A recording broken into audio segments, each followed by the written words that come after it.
From Pod World headquarters, this is the Carolina Insider from Learfield. We're back. Time for another edition of the Carolina Insider. Jones and Adam here with you. And, Adam, have you noticed this week just a little warmth heading into the air?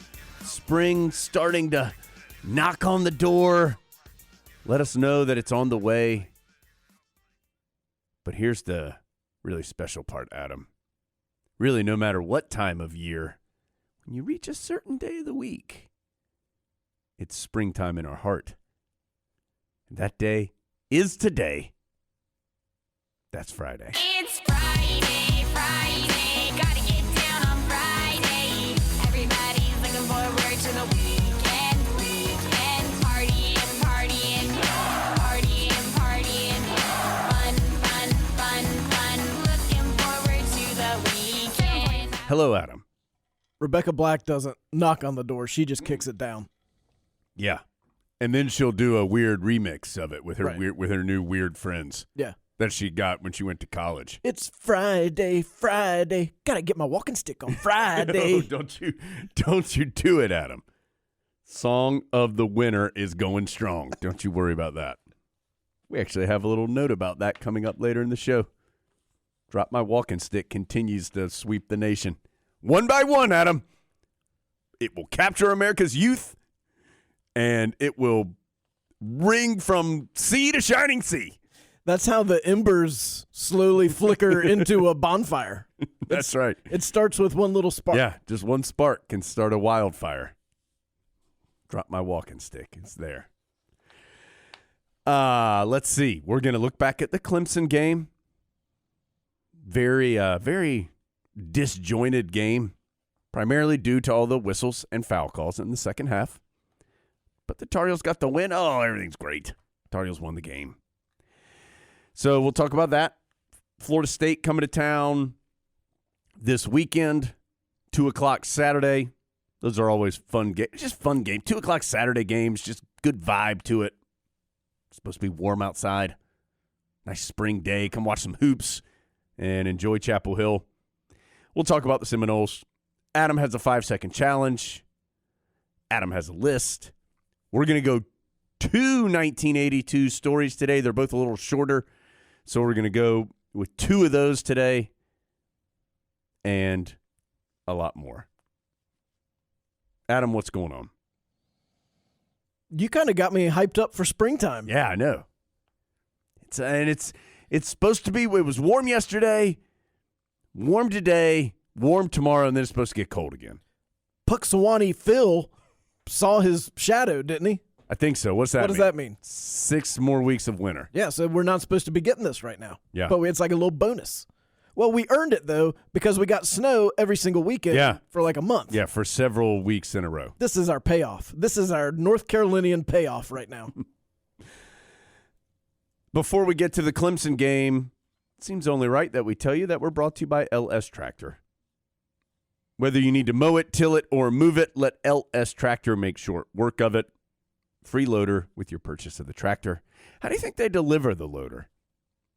I think if you're a person who buys a loader, you have a way to get. Yeah, you know what to do. Yeah. Like if you're purchasing a tractor, you've already got a plan for how to receive your free loader. Yeah. Like if I went, I'd have no idea how to get the free loader. I'd just be like, is it going to fit in the back of my car? Well, and like you wouldn't be a person like me who whenever I buy anything is like, that got free shipping? Yeah. Like if you buy a loader, I would think that would pass the price. I mean, not here, it's free. Right. But I would think if you were purchasing a loader, it would pass the price point of getting you free shipping, yes. Well, and you'd have the apparatus to get it home in the parking lot, whatever that apparatus is. They at the store, they'd just be like, you want us to load up that loader? Yeah. And you'd be like, yeah, just put it in my fill-in-blank item that holds a loader. This deal isn't going to last forever, Adam. That's what I keep hearing. lstractorusa.com to learn more. lstractorusa.com to learn more. LS Tractor, now you can do more for less. That reminds me, Adam, that as I'm sure it is for you, it's been hot in the Cameo streets here recently for me. By the way, that's cameo.com/JonesAngel. Cameo.com/JonesAngel. And I had one to do yesterday where the gentleman wanted me, it was for Valentine's Day, which, I mean, let's start off by saying nobody can say I love you to your significant other like I can. So cameo.com/JonesAngel. But it gives you like the little like more about the person you're talking about or the instructions or if they have something they specific that they would like you to do. And they asked if I could name his, I don't know if it was girlfriend or wife, the LS Tractor, I guess, player of the game for his heart. It was awesome. If your wife received that, do you want to order one from me, Adam, so I can do that for you for Valentine's Day? If that is that gentleman's girlfriend, she'll never be his wife. Yes, she would. That will never happen. Yeah. She's going to be like, oh, what a thoughtful idea. You went to cameo.com/JonesAngel and did that for me. Thank you. What a Valentine's gift that must be. If they're pod listeners, I really would like to hear her reaction. Although, spoiler, well, you didn't say their name. There could be hundreds of these people out there. Yeah. But if you're a pod listener and you received a Jones cameo as your Valentine's Day gift, please let us know your honest reaction. One of their gifts. What could you possibly supplement that with? Probably the best one, let's be honest. It would be the last one you open. Like, that's the biggie. Yeah. Yeah. Cameo.com/Jones. What's yours, Adam? Yeah, Adam doesn't even know. Cameo.com/ I think it's J. Adam Lucas. That's how non-committed Adam is. I'm really not. Yeah. Come over here to the committed land. All right, Adam and I are time traveling because we had already recorded the podcast and then the official news of Dawson Garcia not returning to Carolina basketball this season came out. And Adam, I don't know. I don't think this is a huge surprise. Maybe it is to some people. I just think once that die was cast, I think it was you could figure out what was probably going to happen here. And there's no doubt that Dawson Garcia, if he and his family feel like it is more beneficial for him to be there with them in what is a very trying time. And, there was the release that Carolina sent out, and Dawson Garcia sent out a tweet individually talking about the struggles that his family has had here over the last couple of months. If he and his family feel like that's the best place for him to be, obviously that's the best place for him to be. There's nobody that's going to argue that fact. From the pure basketball side of it, clearly it hurts the Tar Heels' depth. It hurts their size. It hurts their versatility. I don't think Dawson Garcia was having a terrific season, but he was somebody who was heavily in the mix for minutes for the Tar Heels and did have several good games and was a key contributor in several Tar Heel victories. So from the basketball standpoint, not much positive there from the Tar Heels. From the personal standpoint, you just have to say, again, if that's what they feel like is best, then certainly they're the ones who would know that information. Yeah, basketball-wise, how much would it have helped to have Dawson Garcia on Tuesday night when Armando Bacot got in some foul trouble? Sure. That would have been a nice luxury to have, but I do think it's better to know definitively going forward that this is the personnel Carolina has. This is the personnel Hubert Davis has at his disposal. There's no more waiting. There's no more wondering if, in fact, anyone was waiting or wondering. And now everyone can move forward with their basketball lives, both the Tar Heels and Dawson Garcia, who it seems like might need to be closer to home in his future exploits, perhaps. But certainly hope everyone in his family recovers and that he's able to help them through that process as best he can. Adam, I do, to your point, I do think just knowing now, in theory, will help Carolina. And whether that is Puff Johnson or Dontre Styles or whoever it is, that you need to know now that person's going to need to play a larger role for you, or maybe it's several people, or who knows. But I do think just knowing will be beneficial both in how you manage practices for Carolina, and if you need to, have certain guys play with the first team more often or whatever it might be, and then on the court, certainly during the games, just having that certainty I think will be helpful. Kind of an underrated move by Hubert Davis and the Tar Heels, bringing Will Shaver in over Christmas break.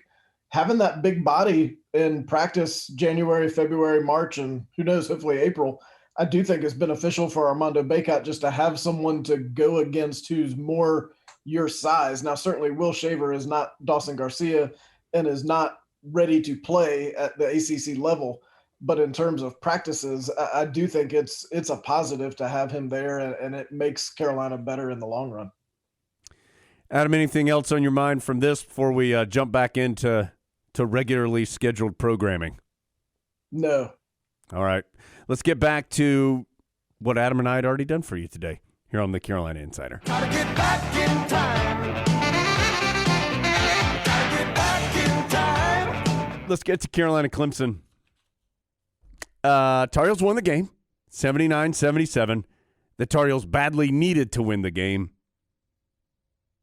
Adam, I think, and you saw some of this too, I mean, just from the reaction of this was a meaningful game for them. They were obviously disappointed and frustrated with how things went on Saturday. Hubert Davis is in no way at all on social media, none. And he says that, and I believe it. Just like with Roy Williams. I think Hubert Davis is probably a little more technology savvy than Coach Williams was, and I don't say that in any ugly way. Coach Williams had no interest in that. I don't think Coach Davis is getting Leslie a cameo from Jones Angel for Valentine's Day. I'd have to say G College if that was the case on that one. But I think the noise was loud. And I think that's something that you try to avoid, of course.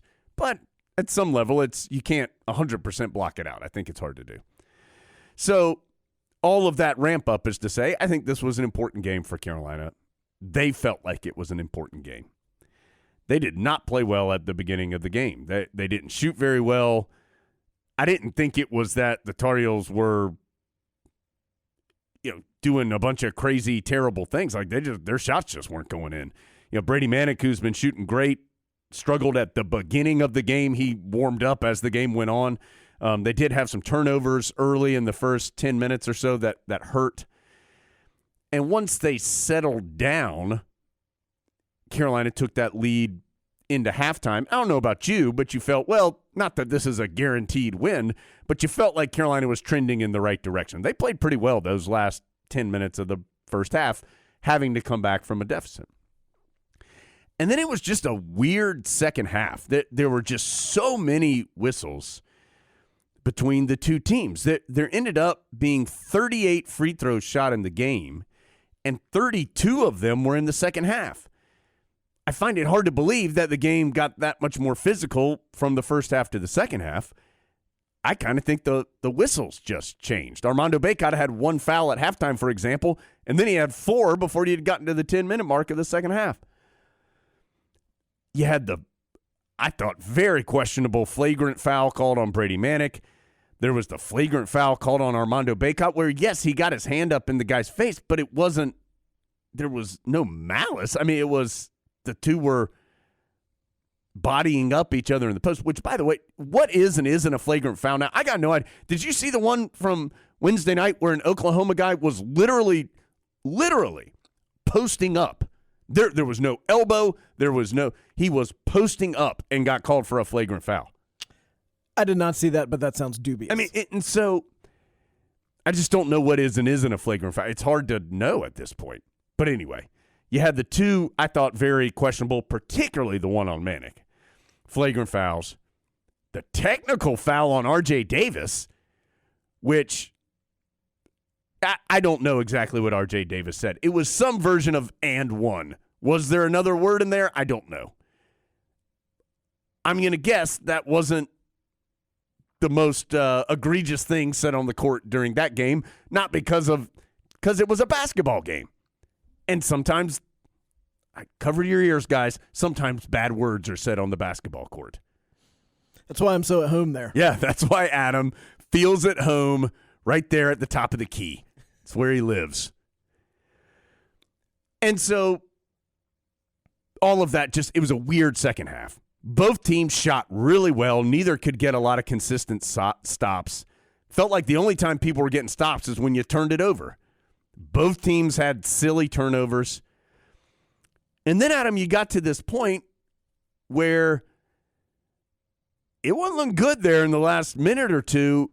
And then all of a sudden, Caleb Love, who had a difficult stretch where he turned it over 3 times out of like 7 possessions or something, hit an enormous 3, made the smart and correct play on Carolina's final offensive play on a drive, drew attention, dished it to Manick, who got what ended up being the game-winning layup. Tar Heels survived the last-second heave from a long sideline 3, and they win it. It was not pretty. It was a weird game, but the Tar Heels won the game, and they are happy that occurred. And you've seen Carolina lose games like that at Little John Coliseum with better teams than this year. So I don't think you can get too into quantifying what type of win it was. It was just a win. And it was just a win that Carolina desperately needed. You couldn't lose that game, not to that Clemson team. Clemson's got some injury problems. They're missing Hunter Tyson, and they were facing a week where they have to play 3 games all at home, just like Carolina a couple weeks ago. I do think it brought back home, like Clemson's a middle-of-the-pack team in the ACC this year. The ACC is definitely down, if that's a middle-of-the-pack team. P.J. Hall's a very nice player who I would encourage to – I wouldn't encourage him to do anything, but if he likes the Tar Heels, that's fine. But other than that, they're a little down. But Carolina figured out a way. It was a poorly officiated game, not just poorly officiated for the Tar Heels.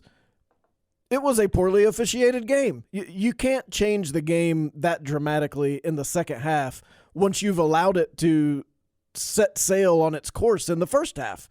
And then you just go in there at halftime like, well, guys, there were only 6 free throws in that first half. Let's change things up here in the second half.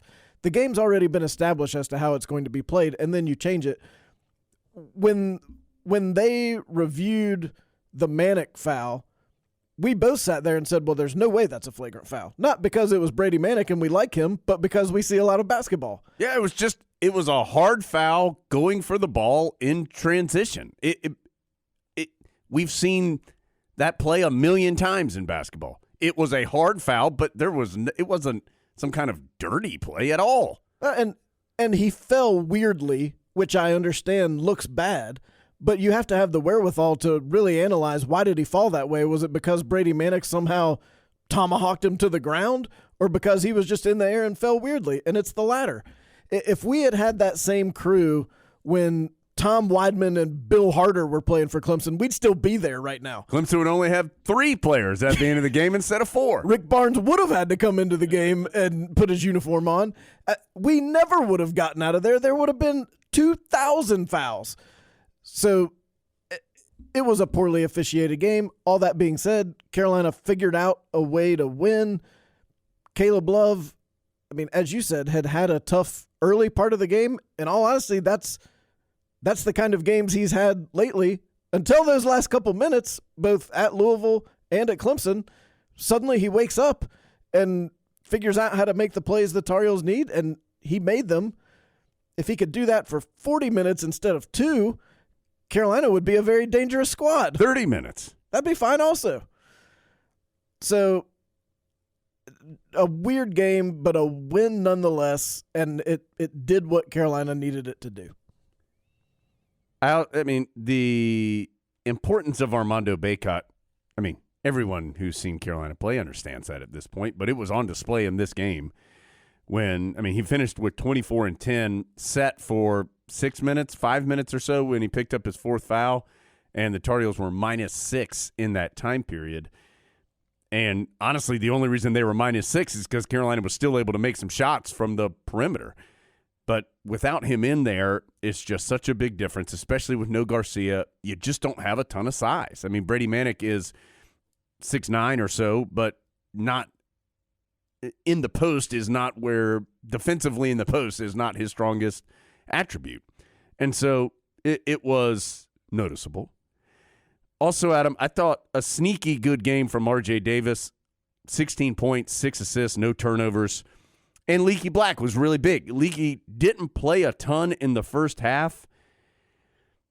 The Tar Heels, Kerwin Walton, Dontre Styles played some more. Clemson was almost leaving Leaky Black alone on the offensive side.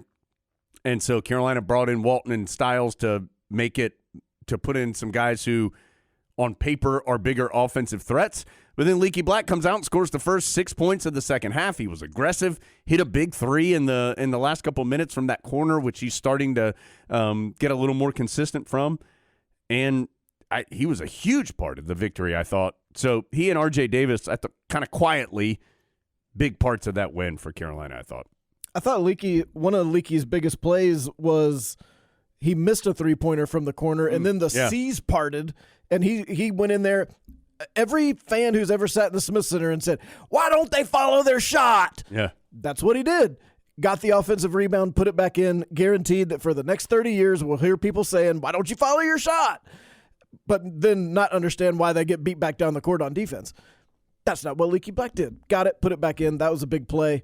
And big game for Leaky Black's mom. Yeah, now, obviously neither Adam nor I heard. Have you watched it since? Yes. Okay, well, so I have not. So apparently Leaky Black's mom, a podcast listener, I believe, at least at times, was very audible on the TV broadcast. Is that accurate? I think they must have had the effects mic pointed towards her. And so she really wanted the Heels to buckle down on defense. Yeah. Which is exactly correct. Yeah, she knows. How you think Leaky got to be the kind of defender he is? Yeah. At some of those high school games, there's Mrs. Black up there. Hey, play defense, Leaky. Yeah. So it was noticeable. Apparently, everyone who watched on TV, that was their main takeaway. Yeah, because we got a million messages about it. Yes. And did they somehow identify that it was Leaky? No, they People didn't. just knew. Because here's the kicker. My wife got multiple text messages asking if that was her, which it was not. She was not at the game, so that's how I know. But we know that maybe she sounds like Leaky Black's mom when she's yelling at the game. Apparently, they both want the Tar Heels to play defense. They just want the Tar Heels to play defense. What's wrong with that? Yeah. Hubert Davis agrees. Yeah. So don't know if R.J. Davis's mom was there, but both those Tar Heels, Leaky Black and R.J. Davis, both, I think you're right. Carolina doesn't win it without them. So what up, Leaky Black's mom? Good job. Cheering the Tar Heels to a big victory. Adam, there's been some discussion about the final defensive sequence for the Tar Heels. I have not heard Hubert Davis address this, and I haven't spoken to him one-on-one since the game, other than just our quick post-game stuff. The Tar Heels elected not to guard the inbounder on the final play. Clemson got a pretty decent look, a long three-pointer that from I think it was it Collins who shot it? I think so. I think Leaky Black got a finger on that shot. I keep meaning to ask him, and I haven't seen. Yeah, the overriding thought traditionally is that you put a man on the inbounder if it's a spot throw-in. This was not a spot throw-in for Clemson. So I don't, and again, I need to ask Hubert Davis. I just don't know, but I don't know if that went into the thinking or if something else. Yeah, there's so many examples of not guarding the inbounder and it turning out poorly. I don't know that it's necessarily like, I think there's a lot of times you don't guard the inbounder and it works out fine. Right, and you just and you don't hear about it. It's like this one. Like no one's going to remember this, that the Tar Heels didn't guard the inbounder in a year, but if they had made it, then people would remember that. I also wondered if, and this would be a good question for you to ask Hubert Davis, James. Remember, Hubert Davis got a look at how Clemson lined up and then called timeout so that he could set his defense based on what he had seen. I wonder if there was anything that he saw that made him change, because I think Carolina was on the ball the first time they came out. Right. or at least it looked like they intended to be, and then something changed so that he changed the alignment. I also think that was pretty good play by Clemson. Yeah. I mean, it got the best shot you could get in 3.1 seconds, in my opinion. I think it was very good that Leaky Black happened to be right there. Carolina's kind of longest, most difficult defender to shoot over. I think that made it tougher. That was a pretty good look. I think no matter what you say, if you try to make a hard and fast rule, always guard the inbounder, well, there's a way to defeat that. Or if you say, never guard the inbounder, play 5 against 4, there's ways to defeat that also. You take all these factors into account. Bottom line, it worked. I would be interested to know kind of in general what Hubert Davis's policy and theory on this is. It's like Coach Williams with the fouling up 3 thing. He had a line where it was one thing one way on one side of it and one way on the other side. I'm guessing Hubert Davis has the same. John Bruce sent us a long email with like multiple plays where the inbounder wasn't guarded and it didn't work. But again, I think that's much more you just remember it when it doesn't work. I mean, I'm sure there's also been times where people did guard the inbounder and they still made a last-second shot. It's basketball. And I think we could come up with some, and I can think of some where the inbounder was guarded and it just didn't work out. I mean, bottom line, play solid defense and hope the other team doesn't have a great play and a miraculous shot, which is what Clemson had half of, but they didn't have the miraculous shot part. So the Tar Heels win 79-77.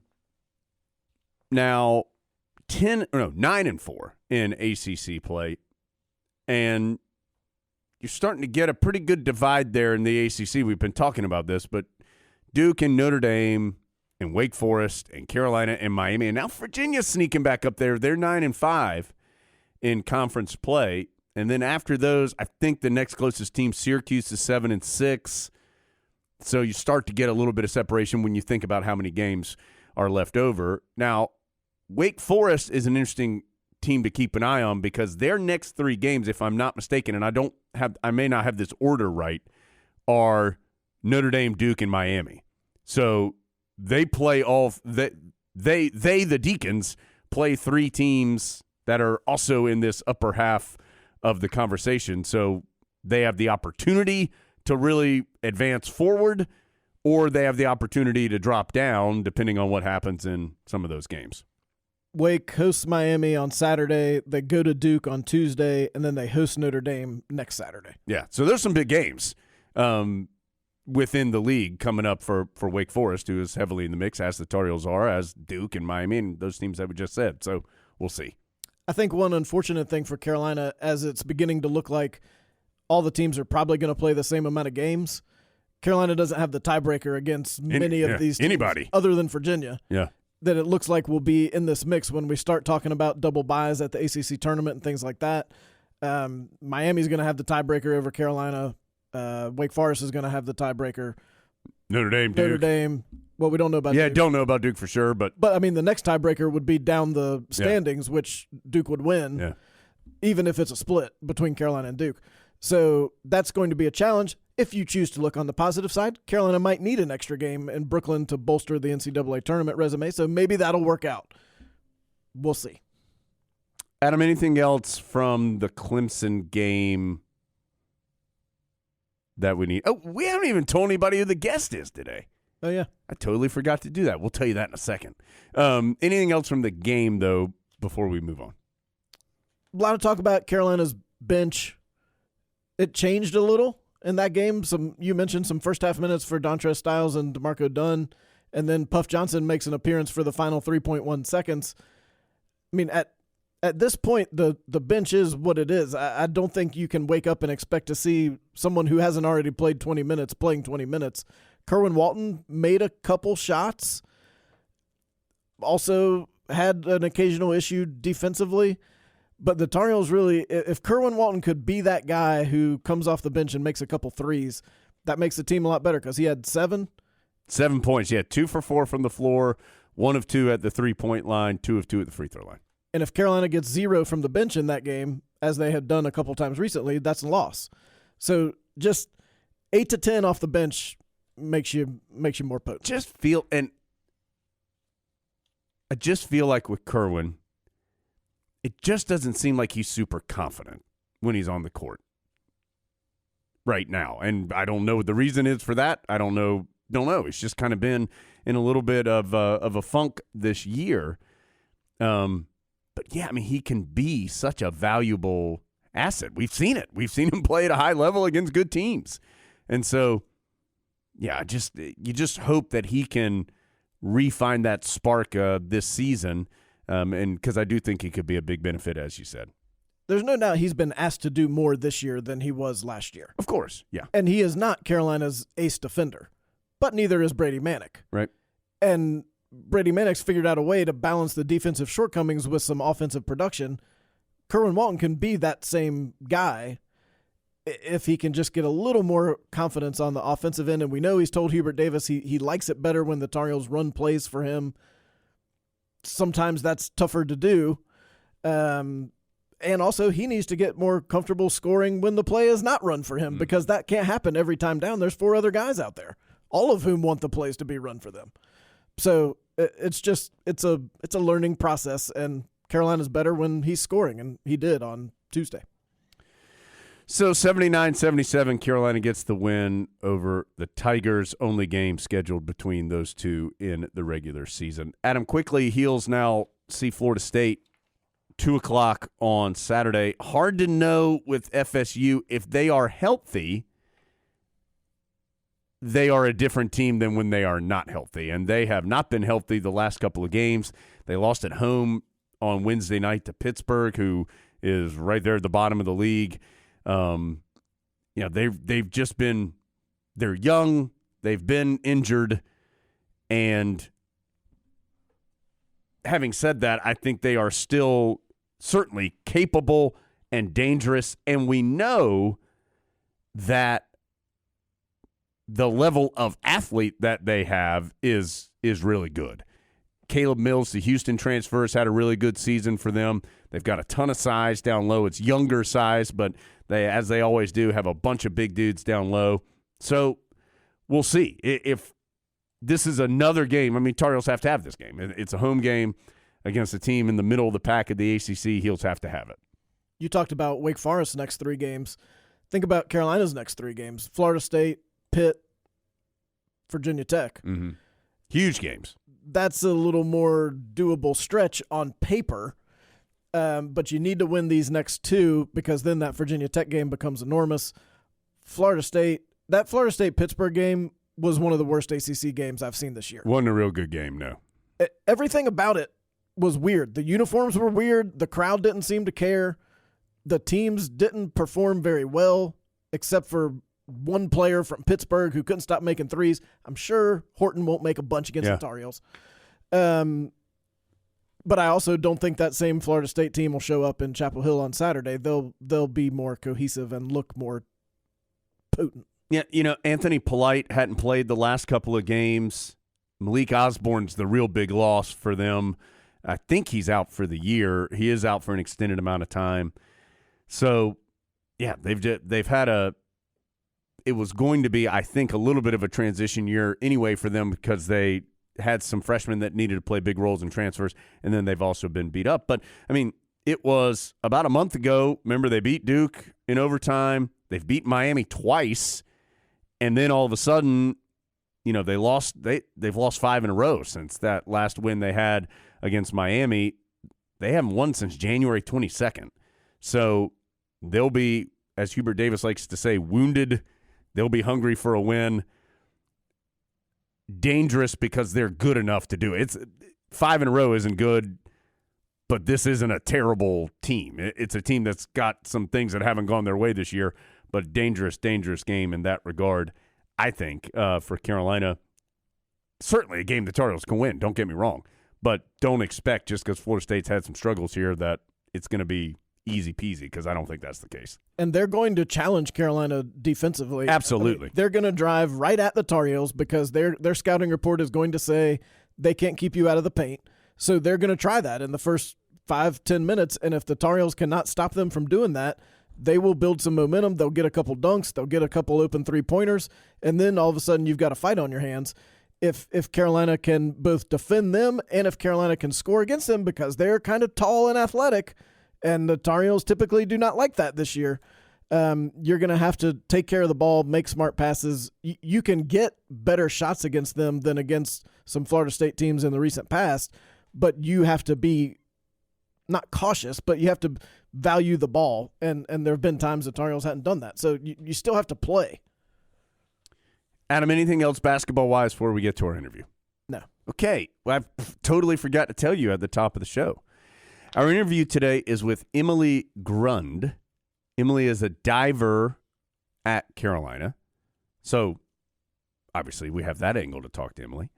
But Adam, Emily, who is senior at Carolina, diagnosed with leukemia in September. And so we talk a little bit about diving and her history there, and then we get into that story, which is a harrowing one for sure. And when she tells it, kind of how she learned that she was sick, and I mean, it would be a lot for anybody, especially a young person who is, she's from Texas, so I mean, a young person far away from home. It is quite a story, and I'll let her explain it and how she's doing now and all those things. But really enjoyed talking to her. So much more impactful hearing it from her directly than someone else telling you, hey, I heard about Emily. Let me tell you. It's much better to hear Emily tell it. So we'll get to that. Come back on the backside. We've got the 5-second challenge. We've got some emails, a bunch of stuff that we need to get to. Quick reminder before we get to our interview that we're brought to you in part by StubHub. It is the easiest way to experience every Tar Heel game. You can check the virtual view, score your seats, and get tickets delivered instantly. StubHub is the official fan-to-fan ticket marketplace for the Tar Heels. StubHub, be there. Okay, we'll get to our conversation with Emily. Come back, and bunch to do on the back half of the show as well here on the Carolina Insider. So at Carolina, you can play up to almost 30 sports, and I've given this a lot of thought. Oh. I think our guest today does the one most scary thing you could possibly do at Carolina as a student athlete, and that's jump off the high diving board, Emily Grund.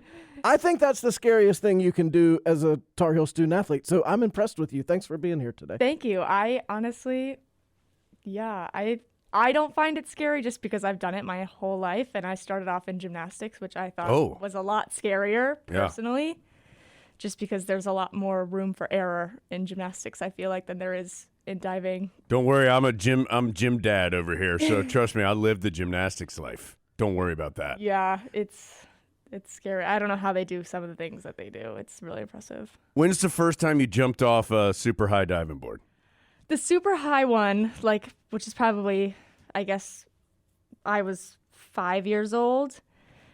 To me at the time, I thought was super high. Sure. It was only 3 meters, but to a little tiny tyke, that's a little daunting.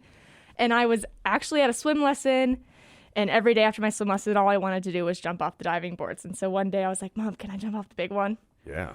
She was like, okay, that's fine. So my swim coach and my mom took me up there, and I got up there and I looked down at my mom and I was like, oh, heck no. And I remember word for word, she was like, Emily, I will get you a Barbie doll if you jump off this diving board right now. Whoa. And I was like, oh, all right, done. 2 seconds later, I was off that board. I wanted that Barbie doll so bad.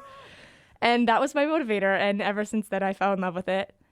I ended up quitting swimming and gymnastics because diving was a combination of the two of them. And I've been with it ever since. Nobody ever offered me a Barbie doll. Maybe that's what was Yeah, there you go. That would motivate Adam even today. Because I've stood up there, but that was enough for me. Yeah. I didn't feel the need to jump off of it. I just wanted to have seen it before. That's sort of where I stick. I go higher than that, but I don't prefer to. How do you learn how to do that? I mean, it's one thing to just kind of randomly jump off it. It's another thing to do it with skill.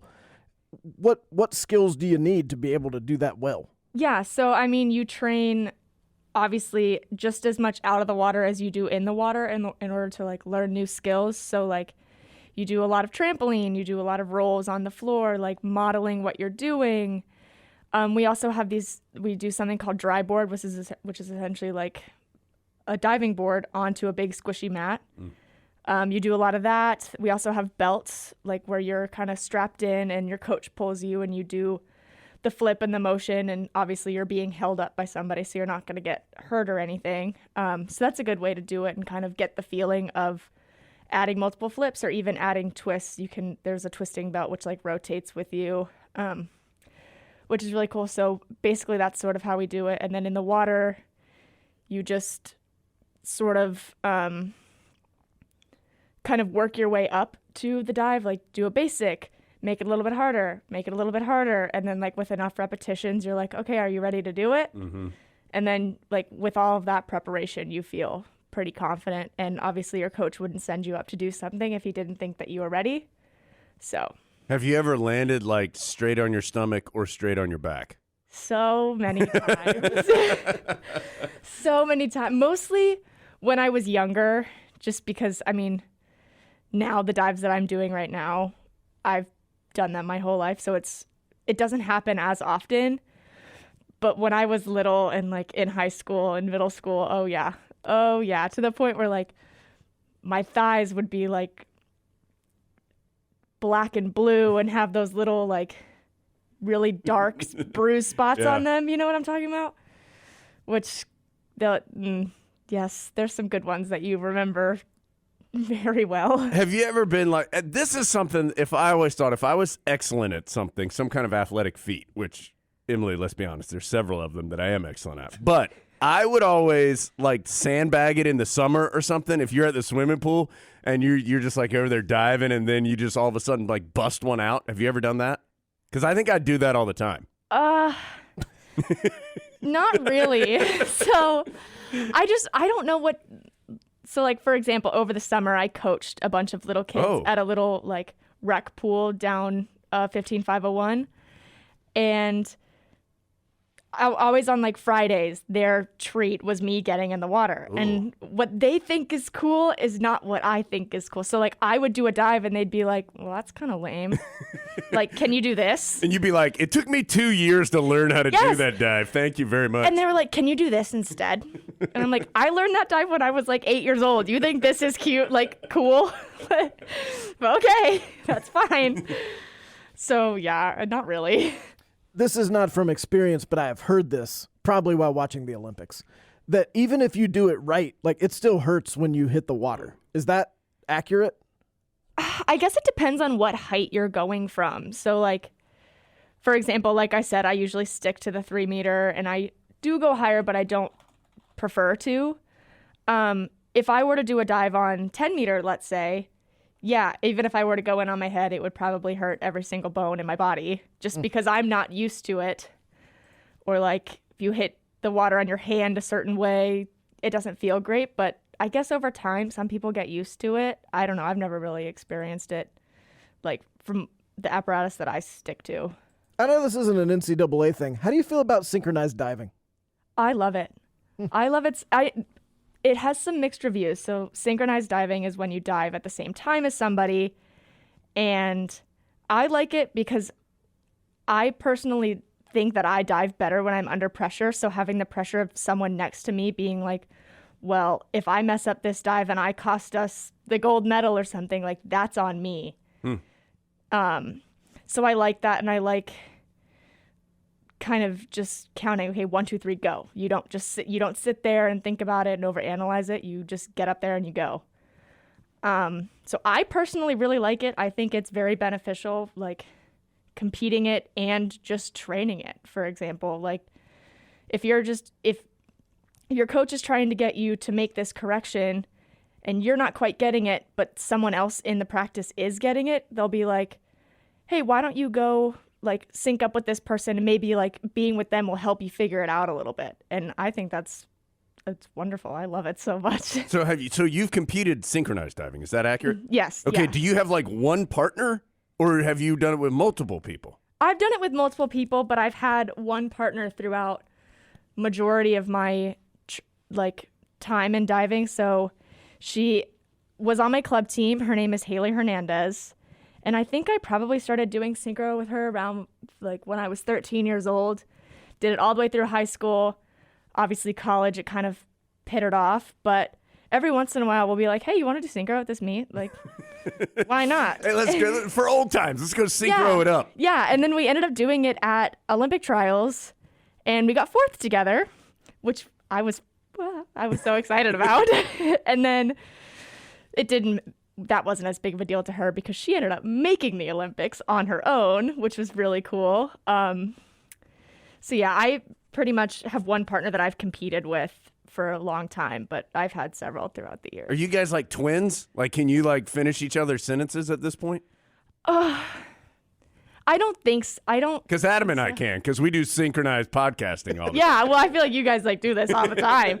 I don't think so, just because like even when we were in high school, we were so different in age. Like she's a freshman in college right now, and I'm a senior in college. Just so like when we were younger, we didn't really share the same interests. Sure. Now I feel like honestly a lot closer to her than I did in high school, just because of the things that we can talk about together that just come a little bit more naturally when you grow up. But yes. Okay, there's a whole other chapter of things we want to talk about, but so you've done some Team USA stuff, right? Yes, yeah. What is that experience like? Some of my fondest memories are traveling the world with with all of these athletes, and just seeing. I think my favorite one was going to the Pan American Games in Matanzas, Cuba. Whoa! And the reason why that was so cool, obviously, is because Americans haven't really seen Cuba in 50 some odd years, and just going there made it feel like you were almost traveling back in time. Like all the cars were old, and they didn't have cell phones. I remember we ran into a group of school kids, and we were on our phones, and the school kids ran up and were like, oh, when you touch it, it moves. Like they were so mesmerized by the fact that whenever you touched your phone, it did what you told it to do. Right. See, now, Emily, this is what Adam calls the good old days. That's right. This is Adam's over there nodding, going, that's how it should be. I'm going to check into that Cuban real estate. That sounds like a place I'd be very popular. And honestly, what was so nice is obviously since they don't have cell phones or anything, we couldn't really use them. Like we could take pictures, obviously, but we couldn't like make phone calls, use social media. And going into it, we were all like, oh my gosh, we're going to miss our phones so much. Didn't even know that they were gone. Didn't notice, didn't think about it. And I thought that was interesting. I've also traveled to Russia for the Junior World Championships when I was 14.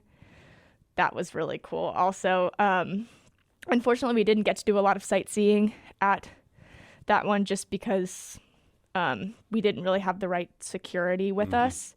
Seems important over there. Yeah, but a lot of other countries did go see like Red Square and stuff.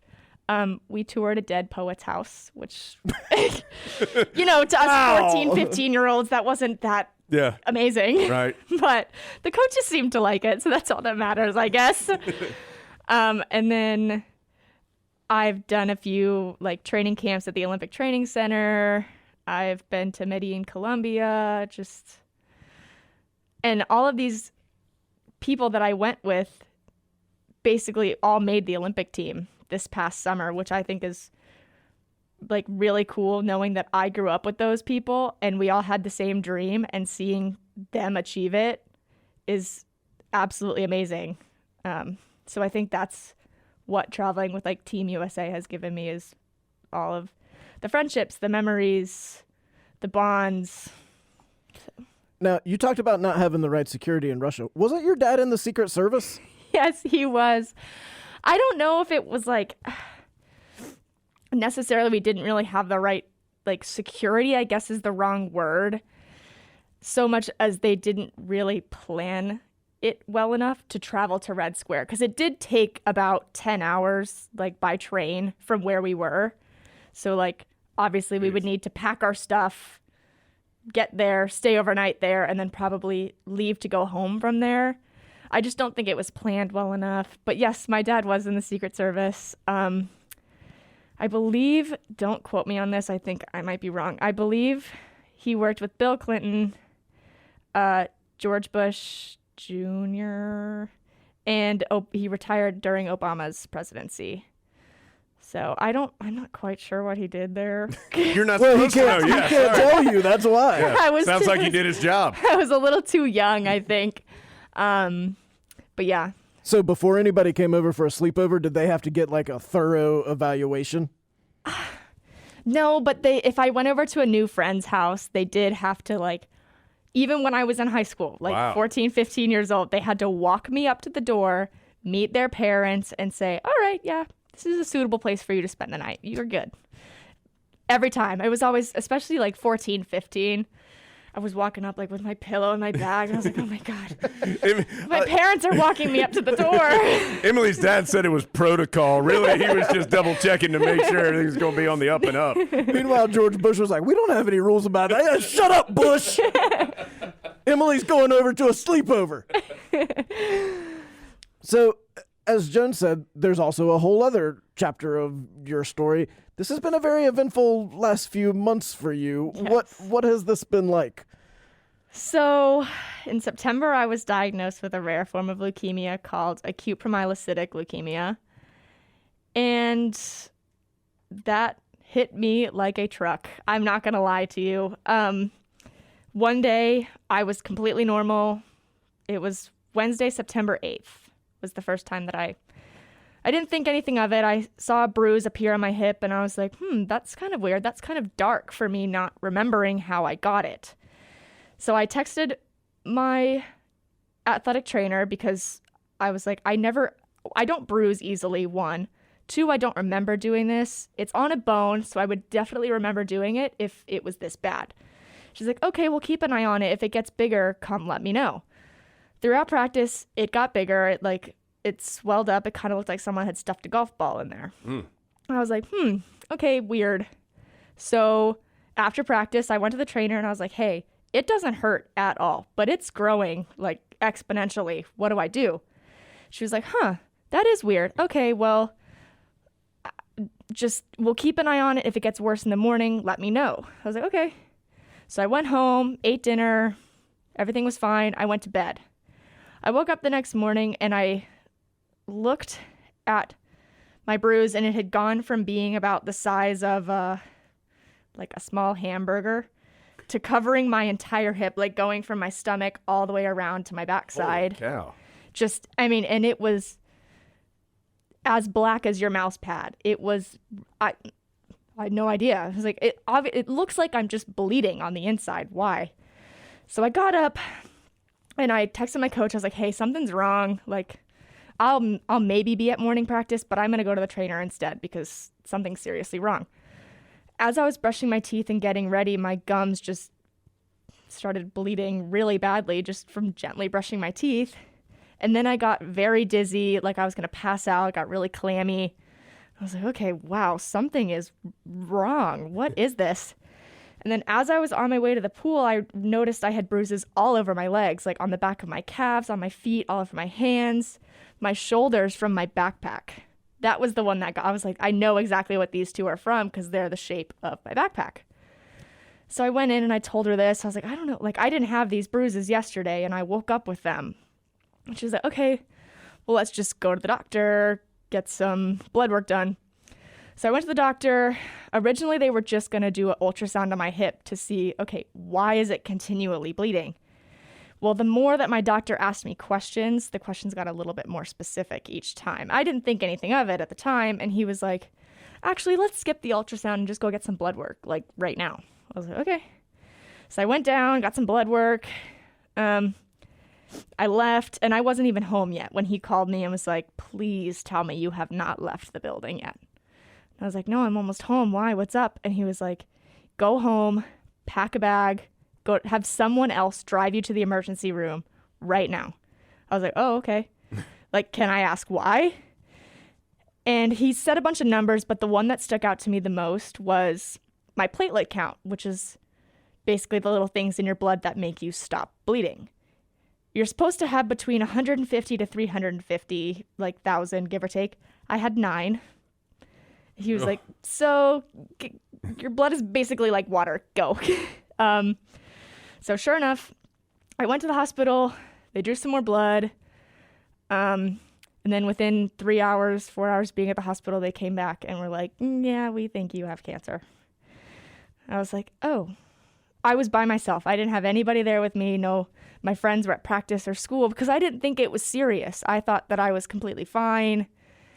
If I had thought that it was something as serious as cancer, I would have been like, can you please skip practice and sit here with me? But yeah, and then my parents came the next day, and yeah, that was also it was a lot to take in. I was about to say, that had to be terrifying. Oh. The whole experience had to be terrifying. Just that. I'm not talking about since. I'm just talking about that day. Yeah, I mean, I can tell you every teeny tiny detail about that, like the weather, what color underwear I was wearing, how I was wearing my hair, my 2 random ER nurses' names. Like, I remember the order of people who came to see me, every single little detail. I know the whole thing, which I don't think I will ever forget. It's just going to be one of those things that's a core memory that I will always have with me. And it's hard to believe that, I mean, you just woke up one day and little did you know this day was going to change your life forever. Sure. So there was no sign that you thought you might wake up one day and your whole life would change. It was just a normal day Tuesday and then a very unusual Wednesday. Yeah, I mean, that was pretty much it. I mean, looking back on it, I did have like minor symptoms of the cancer, but they're everyday things. Like, you're overly tired. Well, it was the start of a new school year. We just went back in person. I'm doing a full practice load. Obviously, I'm going to be tired. Sure. You get sick all the time, like, because your immune system is so weak. I get sick all the time anyway. So again, I didn't think anything of it. But I guess, yeah. So I did have some symptoms, but they were very minor and things that happened to me all the time. Being a student athlete, I didn't think anything of them. But So obviously you're a Division I student athlete, so you're good at making plans and then executing them and figuring out how to solve big problems. How did you go about, once that first 24 hours was over, figuring out what you were going to do next and how you were going to attack this? So I tried my hardest not to let myself dwell on the fact that, like, I have cancer. Obviously, I let myself mope for a few days, as one does. But I tried to tell myself that it could be a hell of a lot worse. I mean, the prognosis for my particular form of cancer is very good. I believe it's like 97, 98% like success rate. Don't quote me on that. But it's very, very high. It's in the 90s. So the prognosis was good. I wasn't going to lose my hair, which is, being a 22-year-old girl, something that was very important to me.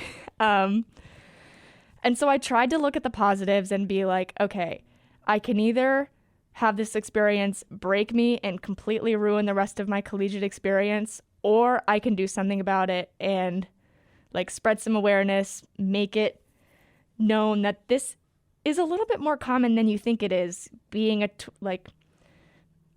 adolescent or a young adult with cancer. It's a hard category to be in because you're not young enough to be pediatrics, but you're not technically old enough to be an adult. That's like 40, 50 with cancer typically. Mm-hmm.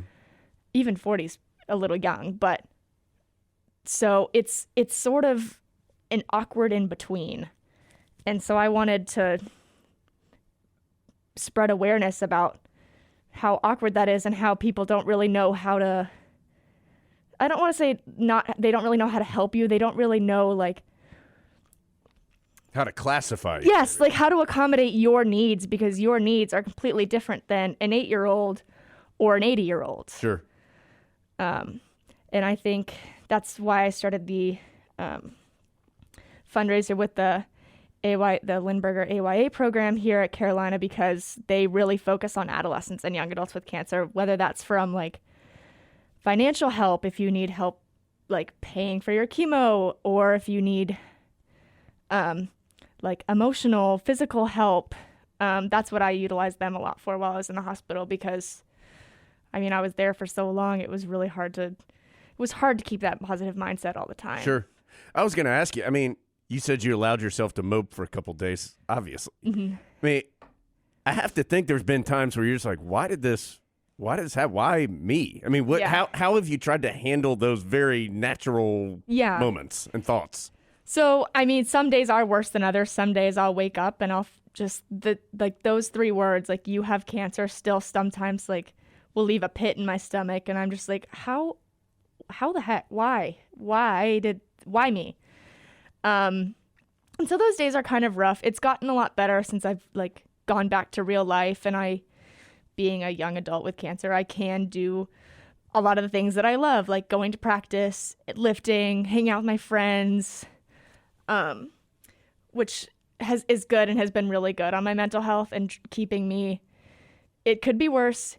You're pretty much doing everything that you love to do, everything that you normally do. Just, you got one little hiccup in the road right now.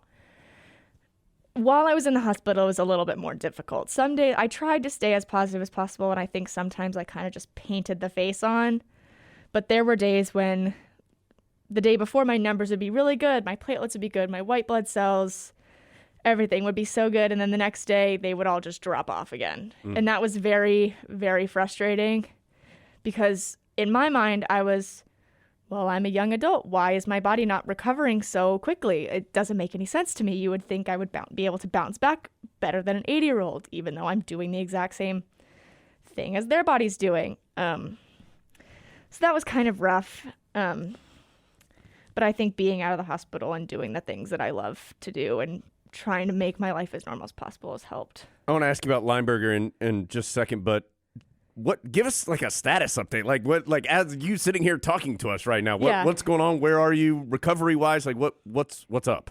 So 34 days after I was admitted to the hospital, well, actually 32 days. 32 days, they did a biopsy. They told me, they're like, okay, if this comes back with the numbers that we want to see, you will be released and you will officially be in remission. Well, as I was saying before, the numbers were up and down. So I really I tried my hardest not to get my hopes up. Failed miserably, obviously. On day 34, my nurses came in and they just looked at me. They didn't say anything. And I could tell by the look in their face. And I said, am I in remission? And they just like started bawling and they were like, yeah, you're in remission. So I was officially announced in remission on October 13th.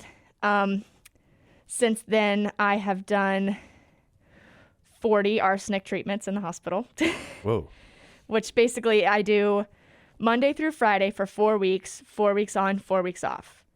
So like it's 20 sessions per like cycle, I guess, if that makes sense. And I have to do that 4 times. I just finished my second cycle last Friday. So I'm officially halfway done. And based on some of my labs, my doctor will, like, they take a blood smear and they look at that under the microscope. Mm-hmm. And just based on the things that they've seen, my doctor's he's pretty positive that I'm cancer-free. So we are going to do a biopsy on the 22nd of February and see if I am cancer-free. Even if I am, I still have to finish out the treatment, which kind of stinks. But it'll be nice to know that, like, okay, on this date, this is your last day of treatment, you are done. Like, you will finally get to be able to move past this and stop thinking about this every day. So, yeah, that's in a couple weeks. I was going to ask you, so you said you were able to start doing some things that are, quote unquote, normal for you, you know, lifting and being with your team.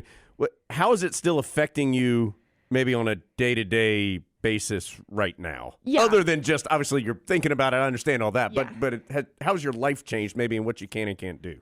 I feel like I can't do as much. So, for example, on Monday, Wednesday, Friday, I go lift, and that's all I do. I don't come to the pool. I lift, and I go home because that is very strenuous on my body, and it makes me so much more tired than it ever was before. And then if I dive, like if I come to the pool on Tuesday, Thursdays, and I practice, that's all I do. Because I'll come home from that and I'll want to take a 2-hour nap and just lay in bed and kind of do nothing. Which kind of sucks because I want to be able to do all the things that I used to be able to do and not get so worn out. But I know that's temporary, and I know that's a side effect of my chemo and everything that I'm going through. And I have cancer. I'm allowed to take a nap if I want to take a nap. So everybody lay off Emily. She's taking a nap, all right?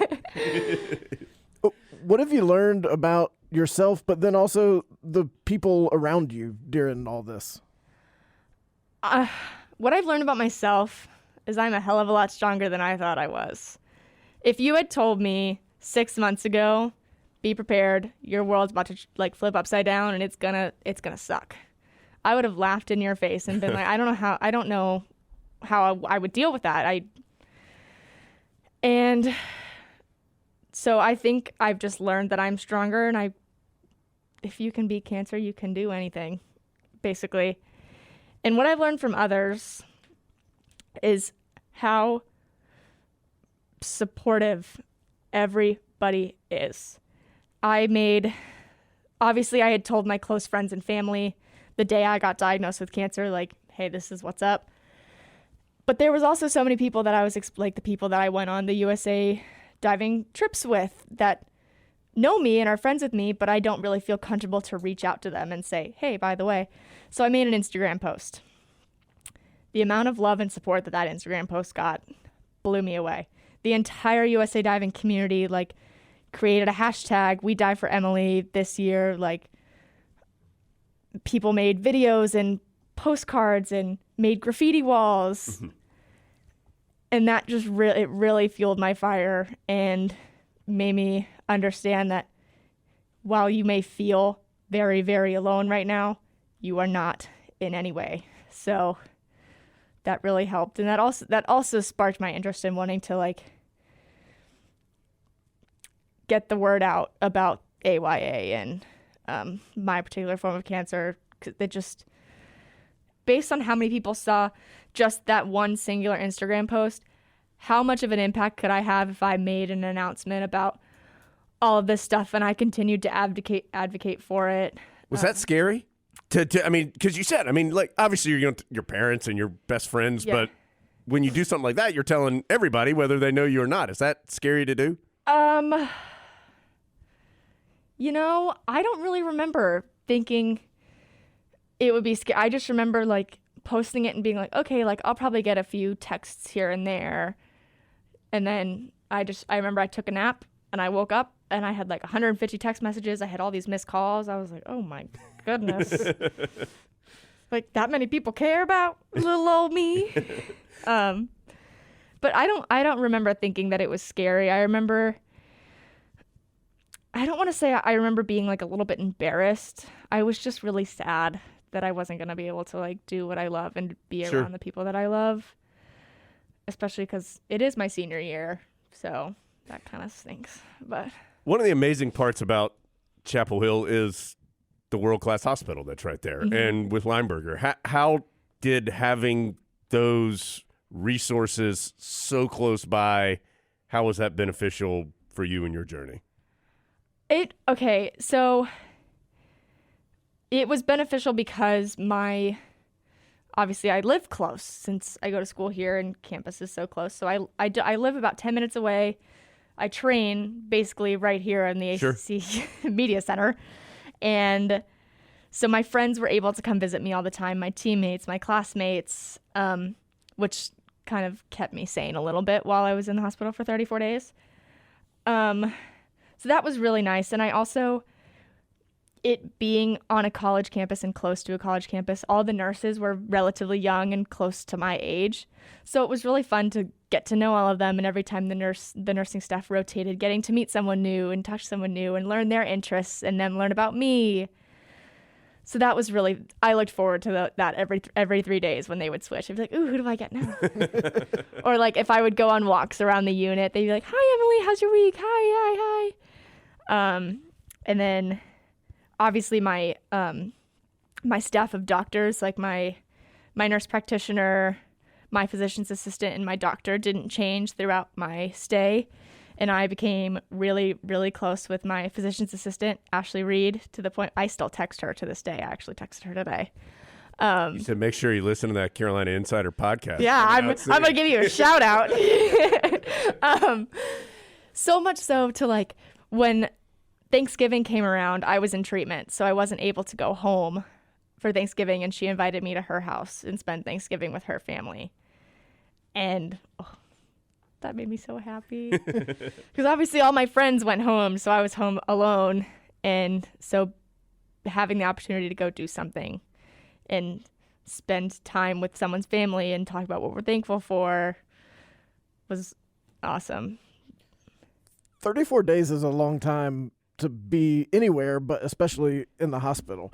And we've talked with a couple other people before about, like, there's a whole nother world kind of behind the hospital walls that you never really think about when you're out having your normal life. Yeah. How did living in that world for 34 days change your perspective on everything? I think it really showed me, like, don't take anything for granted. Like, you're only in college once. Go to every single basketball game. Go to every single football game. Go to every single field hockey game. Anything that you can, go to it. Because I remember, like, seeing all of the fans walking up the street going to the football game that day and just being like, how badly I want to do that. Like, I hate football. I don't like it. It's really boring. I don't understand it. Emily's a big listener to the Carolina Insider podcast, too, I can tell. There's been a couple days recently I've hated it too. It's fine.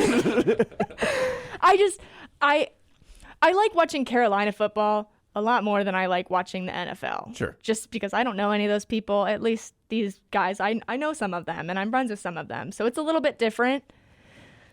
But I don't understand the rules that enough to be like, oh, no, that's bad type thing. But even then, I realized, man, I took that for granted because I'm seeing all my friends having the time of their lives, talking and hanging out and just being all together. So I think that was one thing that I definitely changed when I got out. I went to every single, there was only one football game left when I got out. But so I went to that one. I've gone to all the basketball games. And I need to go to some gymnastics meets. Yeah, I think I always see them like the day after they happen. And I'm like, dang it. I really need to get on top of looking at their meet schedules and everything. And same with other sports too. What do you think's going to go through your mind when you do ring that bell, as you said, so hard in May? I don't know if I can say it on the... You can. I'll beep it. Adam cusses all the time. I'll beep it out. He's got a big potty mouth. It's no big deal. I think I would just... Man, I don't know. Like, do you not allow yourself to think about it yet? No, I do because I've fantasized about, because I see people do it all the time while I'm in the waiting room. I'm like, oh, hell yeah, that's going to be me. I'm going to do that. I guess I don't really know if I'll think of it, like have anything going through my mind as much as just like a weight lifted off my chest of, you don't have to do this anymore. You're done. You did it. Obviously, you'll have to go in and get some checkups to make sure that it's still gone. But like, I guess I just won't feel like I have this huge weight on my chest that I'm struggling to breathe. It'll just be like, okay, you did it. You're done. Congratulations. You did that. Appreciate Emily's time and our interview with her, just like all our interviews presented by the Independent Insurance Agents of North Carolina. Texting while driving takes your eyes off the road for about 5 seconds. And at highway speeds, that's like driving the length of a football field with your eyes closed. Trusted choice, Independent Insurance Agents of North Carolina. They're asking you, be safe. When you get behind that wheel, be safe. Put down your phone while driving. Let's have a hands-free NC. To learn more, find an agent near you. You can visit trustedchoice.com/goheels. Again, that's trustedchoice.com/goheels. Of course, it's Friday. We just talked about the trusted choice that you can make behind the wheel. That means it's time for the 5-second challenge. Well, I've been working on this one for weeks, Jeff. Yeah, I know. You've been grinding. Okay, I think we've done one kind of similar to this in the past. Maybe we didn't, I'm not really sure.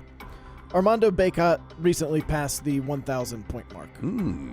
That made him, Jones, the 79th Tar Heel 79 to reach 1,000 points, which of course is the most of any school in the country. What I want to know from you as part of your 5-second challenge is that there are 5 Tar Heels, 5, who are on the 1,000 point scoring list, who have also been on the Tar Heel coaching staff. Holy cow. In kind of the Jones and Adam era, which I would say like post Jerry and Rashid. So last 30 years or so. So that are on the 1,000 that have been on the staff. Yes. Now, Can I ask a qualifying question? Of course. By staff, we don't mean just assistant coach. Is that accurate? No, assistant coach counts. That's No, I know, assistant coach but it's not just the assistant coach. Is that accurate? Like, could it be a support staff role is my question. Sure. Okay. I think. This sounds hard. I don't think it's that. I didn't think it was that hard. Okay. Okay, are you ready? Yes. Okay, your 5 seconds begins now. Hubert Davis, Sean May, Jackie Manuel, Kendall Marshall. Time.